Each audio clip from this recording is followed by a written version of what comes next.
Hello dear viewers, আসসালামু আলাইকুম। আশা করছি আল্লাহর অশেষ রহমতে আপনারা সবাই অনেক ভালো আছেন। সো শুরুতেই সবাইকে জানাই রমাদানুল মুবারক। গত ক্লাসে ডিবিএমএস এ আমরা দেখেছিলাম অল্টার এবং আপডেটের মধ্যে ডিফারেন্স। ওকে, আশা করছি আপনারা সেটি দেখে নিয়েছেন। যদি না দেখে থাকেন তাহলে সেটা একটু দেখে আসবেন। সো আজকে আমরা দেখবো ডিলিট কমান্ড। তো এই সিকুএল এর মধ্যে চারটা পিলার আছে, সেগুলো হচ্ছে ক্রিয়েট, রিড, আপডেট এবং ডিলিট। রিড বলতে আমরা সিলেক্ট করে যে ডেটা নিয়ে আসি ওটাকে বোঝাই। এই চারটাকে কেন পিলার বলা হচ্ছে? কারণ এই চারটা কমান্ড যে কোনো অপারেশনের জন্যই আপনার সবচেয়ে বেশি গুরুত্বপূর্ণ। আপনি যে প্রজেক্টই করতে যান না কেন, আপনাকে ক্রিয়েট, রিড, আপডেট, ডিলিট এগুলো করতেই হবে। সো মোটামুটি আমাদের সব দেখা শেষ, বাট ডিলিটটা দেখাটা বাকি ছিল। সো ডিলিটটা নিয়ে আজকে আমরা কথা বলবো। তো চলুন কথা না বাড়িয়ে শুরু করে দিই। Delete command. তো এই ডিলিট কমান্ড করার জন্য আমরা একটা প্রথমে টেবল চিন্তা করি, যেটা হচ্ছে স্টুডেন্ট টেবল, যেখানে দেখতেই পাচ্ছেন আইডি, নেম এবং এজ নামে তিনটা ফিল্ড আছে কিংবা অ্যাট্রিবিউট আছে এবং তার আন্ডারে চারটা রেকর্ড আছে। ওকে, সো ধরুন আমি ফার্স্ট যে রেকর্ডটা আছে 1 আবির 27, এই রেকর্ডটাকে আমি ডিলিট করতে চাচ্ছি। আমার স্কুল থেকে ধরুন এই 1 নাম্বার আইডির যে স্টুডেন্টটা সে চলে গেল কোনো কারণে। ঠিক আছে, তো চলে গেলে তার রেকর্ড তো আমরা রেখে দিব না। সো তার যে রেকর্ডটা ওটা আমরা ডিলিট করে দিব। তো এই ডিলিট করার জন্য যে কমান্ডটা ওটা হচ্ছে delete from student. From student মানে আমি স্টুডেন্ট টেবল থেকে ডিলিট করব where ID is equal to 1, যেখানে আইডি ইজ ইকুয়াল টু 1। মনে রাখবেন এই যে ওয়্যার দিয়ে যে কন্ডিশনটা দেয়া হয় এটা সবসময় প্রাইমারি কির উপরে অ্যাপ্লিকেবল হয়। কেননা যদি আপনি নেম দিয়ে লিখেন যে where name is equal to Abir, তো যদি আপনার ওই টেবলে আবির নামে অন্য কেউ থাকে তাহলে কিন্তু দুইটা রেকর্ডই ডিলিট হয়ে যাবে। ক্লিয়ার? আপনি আমাকে কি বোঝাতে চাইছেন আমি ঠিক বুঝতে পারছি না। ভালোভাবে খেয়াল করেন, যেহেতু আমি শুধুমাত্র 1 নাম্বার রেকর্ডটাকে ডিলিট করব তাহলে সেখানে প্রাইমারি কি হচ্ছে আইডি। আমরা জানি যে কোনো টেবলে আমরা আইডিটাকে প্রাইমারি কি হিসেবে রাখি যাতে ওই ডেটাটা রিপিট না হয়। যেমন এই যে 1 2 3 4, 4 এর পরে আসবে 5, 5 এর পরে 6, কিন্তু এই 1 বা 2 এটা কখনো রিপিট হবে না। তাই আমি সহজেই বলতে পারি যার আইডি 1 তাকে ডিলিট করে দাও। সো যার আইডি 1 একদম ফার্স্ট রেকর্ডটা, ওই রেকর্ডটা ডিলিট হয়ে যাবে। সো ডিলিট হয়ে গেলে আলটিমেটলি যে টেবলটা আমার থাকবে ওটা হবে এরকম, যেখানে ফার্স্ট রেকর্ডটা থাকবে না। খুবই সিম্পল, রাইট? তাহলে আমরা এভাবেই চাইলে ডিলিট কমান্ডের সাহায্যে এক বা একাধিক রেকর্ড ডিলিট করে ফেলতে পারি। হোয়াট ইফ যদি আপনাকে বলা হয় যে তুমি যা রেকর্ড আছে সব ডিলিট করে দাও, আমি নতুন করে ডেটা ইনসার্ট করব, যা রেকর্ড আছে সব ডিলিট করে দাও। সেই ক্ষেত্রে কমান্ডটা হবে এমন, ডিলিট ফ্রম স্টুডেন্ট। ওই যে আমরা শেষে ওয়্যার লিখি না, ওটা আর লেখার দরকার নাই, জাস্ট আপনি লিখবেন ডিলিট ফ্রম স্টুডেন্ট। সো এই যে স্টুডেন্ট টেবলটা আছে তার ভিতরে যা যা রেকর্ড আছে সব ডিলিট হয়ে যাবে। আলটিমেটলি টেবলটা থাকবে খালি, সেখানে কোনো ডেটাই আর অবশিষ্ট থাকবে না। সো আমরা বুঝলাম কিভাবে ডিলিট কমান্ডের সাহায্যে আপনি এক বা একাধিক রেকর্ড কিংবা সব রেকর্ড ডিলিট করে দিতে পারবেন। আশা করছি ব্যাপারটা সবার ক্লিয়ার। ইয়েস। ওকে, এখন ধরুন আপনি আবার নতুন করে ইনসার্ট করবেন, সব তো ডিলিট হয়ে গেল।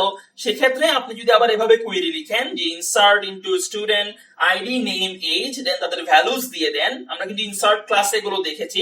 তো ভ্যালুস দিয়ে দিলে কি হবে, নতুন করে আবার একটা রেকর্ড ইনসার্ট হয়ে যাবে। ঠিক আছে, তো এভাবে আমরা ডিলিট করতে পারি, দেন আবার চাইলে সেইটা বলে ইনসার্টও করতে পারবো। ওকে, তো আশা করছি থিওরিটিক্যাল কথাবার্তাগুলো আপনাদের ক্লিয়ার হয়ে গেছে। এবার আমরা একটু প্র্যাকটিক্যাল এই বিষয়টা দেখব। প্র্যাকটিক্যাল ক্লাসটা কেউ মিস করবেন না। যদি আপনি বুঝে থাকেন যে না থিওরিটিক্যালি বুঝে গেলাম, আমার এগুলো লিখলে তো কাজ হয়ে যাবে, প্র্যাকটিক্যাল দেখার দরকার নাই, তাহলে এখানে একটু লসে পড়ে যাবেন। কারণ প্র্যাকটিক্যালি আমি একটু নতুন কিছু আজকে দেখাবো। আমরা যখন টেবল ক্রিয়েট করি আমরা কিছু কনস্ট্রেইন্ট অ্যাড করতে পারি। আমরা জানি ধরুন প্রাইমারি কি, নট, নাল এগুলো অ্যাড করতে পারি। বাট আমরা আজকে একটা নতুন জিনিস শিখবো যেখানে আইডিটা অটোমেটিক্যালি ইনক্রিমেন্ট হবে, আপনাকে ইনসার্ট করতে হবে না। বলেন কি? আমি ঠিকই বলছি। এই যেমন আমি এখানে আইডি বলে দিচ্ছি 1, এই আইডি 1 দেওয়ার দরকার নাই। আইডিটা প্রত্যেকবার অটোমেটিক্যালি এক এক করে বেড়ে বেড়ে সে নিজেই ইনসার্ট হয়ে যাবে। ওকে, সো এটা আমি প্র্যাকটিক্যালি দেখাবো, থিওরিটিক্যালি আসলে এখানে বোঝানো সম্ভব না, তাই দেখাচ্ছি না। সো চলুন আমরা প্র্যাকটিক্যাল ক্লাসে চলে যাই। সো আমরা চলে আসলাম livesql.oracle.com এ। তো এখানে এবার আমরা একটু ভালোভাবে দেখব। প্রথম থেকে আমরা ক্রিয়েট করব টেবল, দেন ইনসার্ট করব এবং ডিলিট করব। তো প্রথমে আমরা ক্রিয়েট করে ফেলি, create table student, ID integer, name ভাকার, আমরা জানি ওয়ার্কারের সাইজ দিয়ে দিতে হয়, আমরা এইটাকেও ইন্টিজারে রাখলাম। ওকে, সো এতটুকু যদি আমি সিলেক্ট করে রান করি আমাকে টেবল ক্রিয়েটেড বলবে। ওকে ফাইন, টেবল ক্রিয়েট করা হয়ে গেল। এবার আমরা ইনসার্ট করব টেবলের মধ্যে। আমরা জানি কিভাবে ইনসার্ট করতে হয়, ইনসার্ট ইনটু স্টুডেন্ট, তারপর লিখতে হয় আইডি নেম এজ, এবং সেখানে আমরা যে ভ্যালুস গুলো দিব সেগুলো, ধরুন আমি দিচ্ছি এভাবে। ওকে, সো একটু সিলেক্ট করে লাইনটাকে আমরা রানে ক্লিক করলে আমরা জানি ইনসার্ট কমান্ডটা চলে আসবে এবং এই যে ওয়ান রো ইনসার্টেড দেখাচ্ছে, সেটা আমরা যদি দেখতে চাই আমরা যে ইনসার্ট করলাম সেটা ঠিকঠাক হলো কিনা। সো সেটার জন্য কি লিখতে হবে, সিলেক্ট স্টার ফ্রম স্টুডেন্ট। এটা আমরা জানি রাইট, স্টুডেন্ট ট্যাবল থেকে সব কিছু সে সিলেক্ট করে নিয়ে এসে দেখিয়ে দিবে। রানে ক্লিক করলে নিচে দেখতে পাচ্ছি না আমরা, বাট যদি আমরা এই অ্যারোতে ক্লিক করি তাহলে দেখতে পাবো ওয়ান নেম এবং এজ 28 কিন্তু চলে আসছে। সো আমরা আরো কয়েকটা রেকর্ড ইনসার্ট করি। 2 এর সুমনকে ইনসার্ট করলাম, সো ইনসার্টটা সিলেক্ট করে রান, ইনসার্ট হয়ে গেল। আমরা আরেকটা ইনসার্ট করি,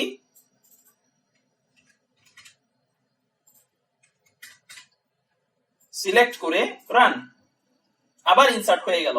সো ইনসার্ট যে হলো ওটা আমরা একটু সিলেক্ট কমান্ডটাকে সিলেক্ট করে দেখে ফেলি। এই যে খেয়াল করুন 1 2 3 আমার এখানে কিন্তু 3টা রেকর্ড চলে আসছে। এবার আসেন আমরা ডিলিট করব। So first of all delete from student. যদি আপনি এতটুকুতে রেখে দেন তাহলে কিন্তু স্টুডেন্ট ট্যাবলে সব কিছু ডিলিট হয়ে যাবে আমরা জানি, বাট আমরা সেটা করব না। আমরা জাস্ট একটা রেকর্ড ডিলিট করব। আমার একটা স্টুডেন্ট চলে গেছে স্কুল ছেড়ে, সো আমরা একটা রেকর্ডকেই ডিলিট করব। Where ID is equal to 1। আমাকে অবশ্যই তার আইডিটা জানতে হবে, না হলে আমি ডিলিট করতে পারবো না, যেহেতু আইডিটা আমি এখানে প্রাইমারি কি হিসেবে ধরে নিচ্ছি। ঠিক আছে, সো আমি আইডি ইকুয়াল টু যার 1 তাকেই ডিলিট করে দিব। এটাকে সিলেক্ট করলাম, সিলেক্ট করে রান। খেয়াল করুন 1 রো ডিলিটেড।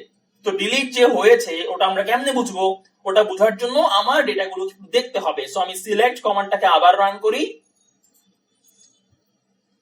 এবার খেয়াল করুন 1 নাম্বার যে রেকর্ডটা ছিল ওটা কিন্তু গায়েব হয়ে গেছে। মানে গায়েব হয়ে গেছে, দেখা যাচ্ছে না আর। আইডি 1, নেম আবির এবং এজ 28 যেটা ছিল একটু আগে ওটা ডিলিট হয়ে গেছে। সো ওইটা আর এই টেবলে এক্সিস্ট করে না। ঠিক আছে, তো আমরা এইভাবে চাইলে ডিলিট করতে পারি। আর যদি আপনি শুধুমাত্র স্টুডেন্ট পর্যন্তই লিখেন, কন্ডিশনটা না দেন, তাহলে কম্পাইলার ভেবে নিবে যে ঠিক আছে যেহেতু কন্ডিশন দেয়নি সে পুরো ট্যাবলের যেটা সব ডিলিট করে দিতে চাচ্ছে।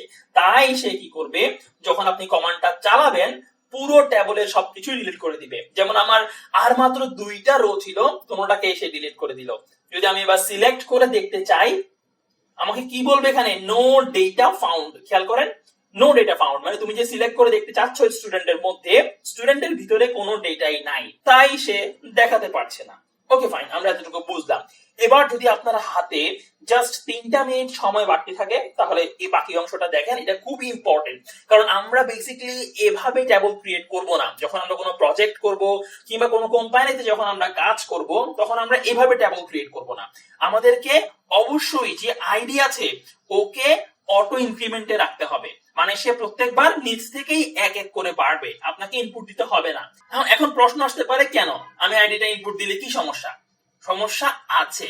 সমস্যাটা থাকবে যখন আপনার হিউজ ডেটা হবে। ধরুন আপনার একটা ট্যাবলে 10,000 ডেটা আছে কিংবা 20,000 ডেটা আছে। এখন আপনি যখন 20,000 ডেটার পরে এসে একটা ডেটা ইনসার্ট করবেন, আপনি কি আইডিটা জানেন যে লাস্ট আইডি কত ছিল? না। যেমন আমি এখানে জানি প্রথমে আমি 1 ইনপুট দিলাম, তারপরে 2 দিলাম, তো এরপরে তো 3 হবে। এটা আমি বুঝতে পারছি কারণ আমার এখানে ডেটা কম, 3টা মাত্র রেকর্ড। বাট যদি 10,000 20,000 রেকর্ড হয় সেক্ষেত্রে আপনার আইডিটা জানাটা সম্ভব না। ধরুন আপনি একবার 10,999তম আইডি ইনসার্ট করলেন, তাহলে এরপরে আপনার হবে 11,000। বাট সেটা তো আপনি জানেন না, আপনাকে ডেটাবেজে ঢুকেই দেখতে হবে যে আইডি এখন কত আছে লাস্ট, তার বেশি এক আমাকে ইনপুট দিতে হবে। তো এটা খুবই ক্রিটিক্যাল, একটু বোঝার চেষ্টা করেন। ধরেন আপনার 20,000 ডেটা আছে, 20,000 এর মধ্যে এখন আপনার তো আইডি মুখস্থ নাই যে লাস্ট যে আইডিটা আছে ওটা কত। তারপরে না আপনি এক বেশি করে ইনসার্ট দিবেন, তাই না? তো সেটা মুখস্থ রাখাটা সম্ভব না, সেটা মনে রাখাটা সম্ভব না। তাই কি করা হয়, আইডিটাকে অটো ইনক্রিমেন্ট দিয়ে দেওয়া হয়। সে প্রত্যেকবার এক এক করে বাড়বে, নেক্সট থেকেই বাড়বে, আপনাকে ইনপুট দেওয়া লাগবে না। আপনি জাস্ট নেম এবং এজ ইনপুট দিবেন, আইডি আপনি ইনপুট দিবেন না। তো এটা কিভাবে সম্ভব একটু আমরা তাড়াতাড়ি দেখে ফেলি। প্রথমে আমরা কি করতাম, আইডি জাস্ট ইন্টিজার রেখে দিতাম, রাইট?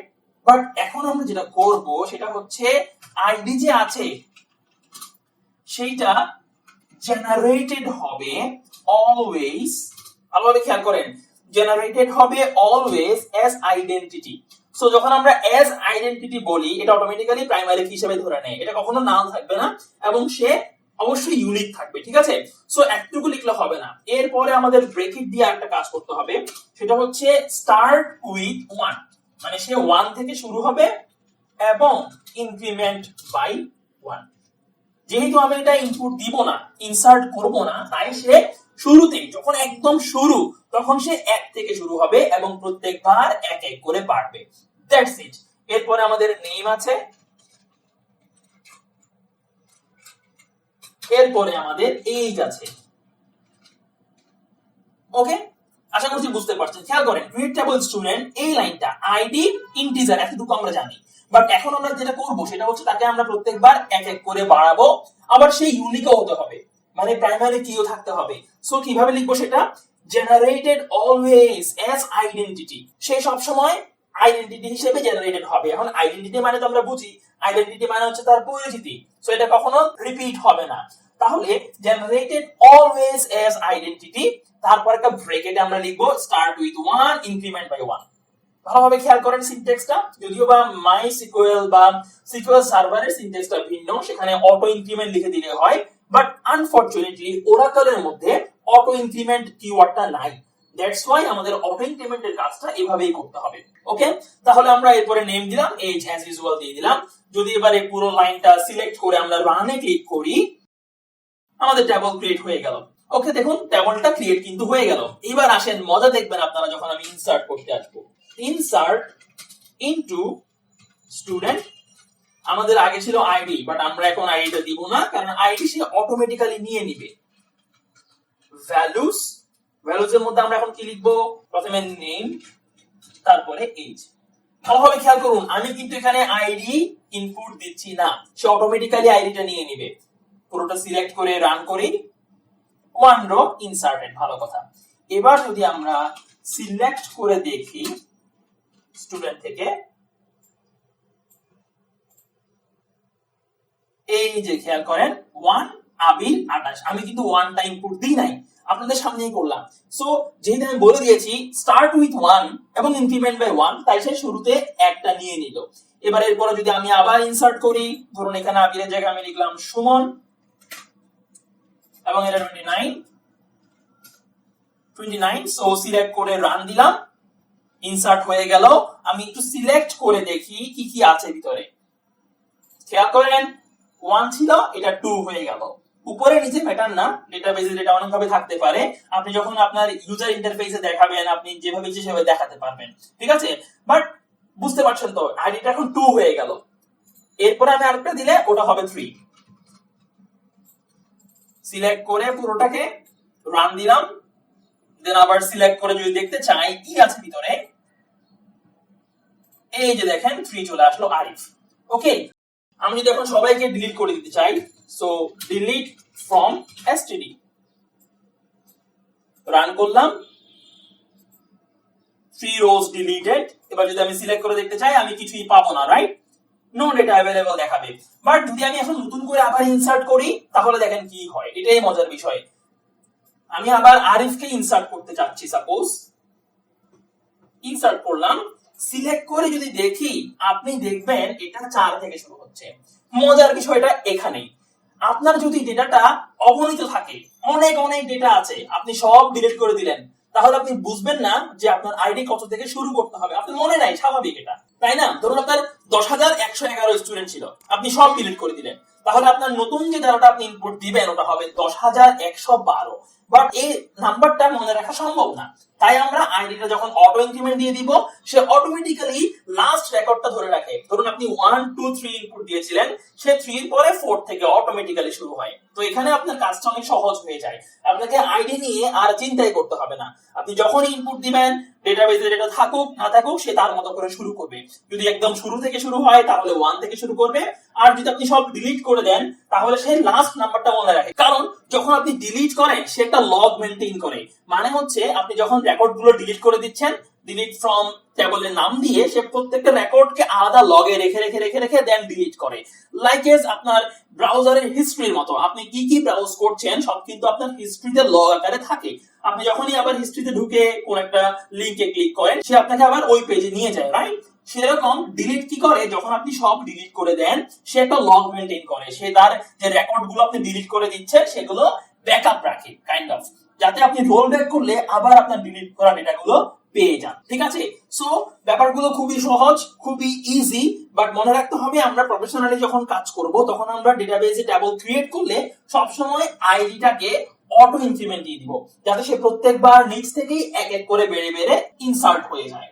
ঠিক আছে, সো আশা করছি আপনারা সবাই বুঝতে পেরেছেন। যদি শেষের কথাগুলো কঠিন লাগে তাহলে আমাকে কমেন্ট বক্সে জানাবেন, যদি কোথাও সমস্যা হয় আমি আপনাদের আবার সলভ করে দিব। আর যে ডিলিটের কথাগুলো বললাম শেষে, লগ মেইনটেইন করবে, রোল ব্যাকের বিষয়গুলো, এগুলো না বুঝলে সমস্যা নাই, আমি কয়েকটা ভিডিও পরেই আবার এগুলো নিয়ে কথা বলবো। সো না বুঝলে কোনো সমস্যা নাই, বাট বেসিক যেগুলো দেখানো হয়েছে ক্রিয়েট করা, ইনসার্ট করা, ডিলিটের কমান্ডটা বিশেষ করে এটা আপনার অবশ্যই বুঝতে হবে, কারণ ডিলিট হচ্ছে one of the pillar of sequel. ঠিক আছে, সো ডিলিটটা অবশ্যই জানতে হবে। যদি আপনার বুঝতে সমস্যা হয় কমেন্টে জানাবেন, আমি ইনশাআল্লাহ রিপ্লাই দিয়ে দিব। তো ভালো থাকবেন সবাই, আজকের জন্য এতটুকুই থাকবে। দেখা হবে আবার নেক্সট ক্লাসে নতুন কোনো টপিক নিয়ে। Till then take care, bye bye, আসসালামু আলাইকুম, আল্লাহ হাফেজ।